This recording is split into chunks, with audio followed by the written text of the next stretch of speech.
In the previous video, we started the Cambridge IGCSE Mathematics Paper 2, May-June 2020, the code 0580/22, and explained questions 1 and 2 in a very simple and easy to understand way. In today's video, we will continue with the same paper and cover questions 3, 4, 5 and 6 step by step. I will explain each question clearly so that you can understand the concepts and solve similar problems confidently. So let's get started. The question number 3. Here what they given AB equal to BC. Here this line and this line are same. And ABD is a straight line. So this is a straight line. So if we have a straight line, immediately what we can remember in a straight line, sum of these two angles is 180 degrees, isn't it? So and in this straight line, we have given this side of angle which is 50. So let's find out this side angle. So if you consider this angle is y, in a straight line, sum of these two angles is 180, isn't it? That is y plus 50 degrees, that is 180 degrees. Then subtract minus 50 on both sides. Here plus 50 degrees minus 50 degrees gets cancelled. So we left only y on the left hand side. And here right hand side 180 degrees minus 50 degrees which gives 130 degrees. So the y angle is 130 degrees. That means the inside angle is 130 degrees. So using the information we got this angle. Now what is the question? Find the value of x. So that let's observe this given triangle.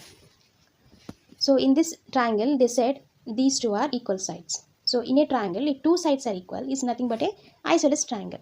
In isosceles triangle, two sides, if sides are equal, that means for this side, let's take the opposite angle, which is this angle. For this side, opposite angle is this side. So if these two sides are equal, that means these two angles also equal. It clearly says that in isosceles triangle, two angles are equal. The given question, we have an isosceles triangle means in our triangle, two angles are equal. We know this is 130 degrees and this is x degrees. That means other angle should be x degrees. And here now we have to use the one more property, that is in a triangle sum of the three angles should be 180 degrees.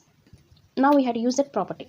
In this triangle what are the angles? We have a x degrees. So let's take that x degrees plus let's take another x degrees and plus another angle is 130 degrees. Their sum is 180 degrees. So x degrees plus x degrees which gives 2x degrees plus 130 degrees, that is equal to 180 degrees. We need to find x. So we no need to 130 degrees. That's why both sides subtract by 130 degrees.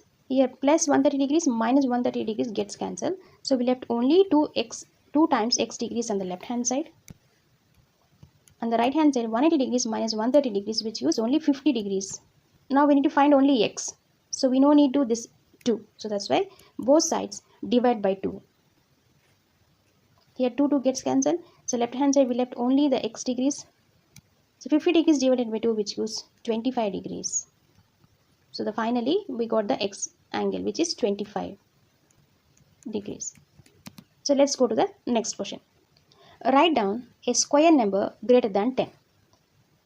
So what they are asking? Square numbers. So let's recall the square numbers. So what are the square numbers? 2 square, the value is 4. Then 3 square, the value is 9. 4 square, the value is 16. 5 square, the value is 25. Like that we can write plenty. But what they said, you have to pick a square number which is greater than 10. So 4 is not greater than 10. So we should not take 4.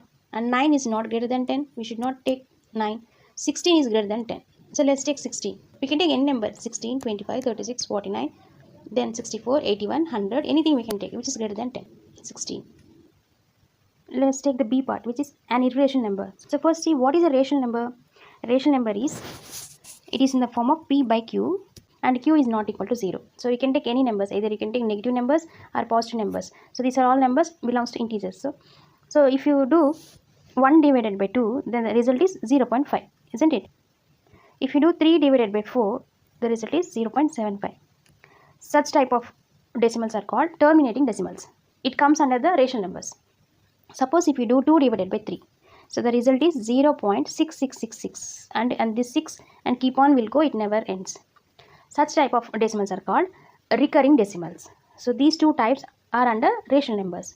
So that means here the 6 is repeating in a pattern, isn't it? But in the irrational numbers, the first condition is it is not in the form of p by q. That is the first condition. The second condition is here in the rational numbers, the 666, that means the decimal number is, it has a pattern. But irrational numbers, it does not have a pattern. That means it is should not repeat the decimal number. And the rational number, we have a terminating decimals. That means fixed. But in the rational number, it not fixed. It will go forever. It never ends. Such type of numbers is called irrational number. Let's see. Suppose if you take pi value. What is the result of the pi? 3.14159. Observe here, never end and there is no pattern. Such type of numbers are called irrational numbers. Suppose if you take root 2. What is the value of root 2? 1.414213 and it goes on. It never ends. Observe here, there is no repeating pattern. Such type of numbers is called irrational numbers. Root 2, root 3, root 4, these are all irrational numbers. You can write any one. So they are asking write an irrational number. So either you can write pi or you can write root 2 or something. So now let's go to the next question. Y equal to mx plus c. Find the value of y when m equal to minus 3, x equal to minus 2 and c equal to minus 8. So what you have to do, simply substitute in this formula and to find the y. So y equal to what they given m is minus 3, mx is nothing but multiplication. So minus 3 times x is minus 2 plus c is minus 8. Here what we have minus 3 times minus 2. 3 times 2, that is 6. And here we have a negative and negative. So negative times negative, which gives positive. So minus 3 times minus 2, that is plus 6. 6 plus minus 8. From 6, if you subtract minus 8, we are going to get minus 2. Few students get confused with these type of subtractions. So if you have any doubt, you can use a number line. What they given 6. So you have to start from here. And they said minus 8. That means minus is nothing but you have to go reverse direction. You have to go back 8 steps. So this is a 1, 2, 3, 4, 5, 6, 7, 8. So that means the answer is minus 2. So like that also you can do. So let's go to the next question. Calculate area of the trapezium. So we need to find area of this trapezium. First you have to recall the formula for the area of trapezium. What is the area of the trapezium formula? A equal to half times a plus b times h. So here a and b are opposite sides. Suppose if we take this line as a, that is a is 7 and opposite side is b. So then b is 11. The given height is 5. So that is h is 5. Now substitute these values in this formula. That's it. So the area is 1 by 2 times, what is a? 7. What is b? 11. So 7 plus 11, which gives 80, times h is 5. So 18 is in the numerator and 2 is in the denominator. We can cancel this. 2 times 9 is 18. So what we left? We left 9 times 5. So 9 times 5 is 45.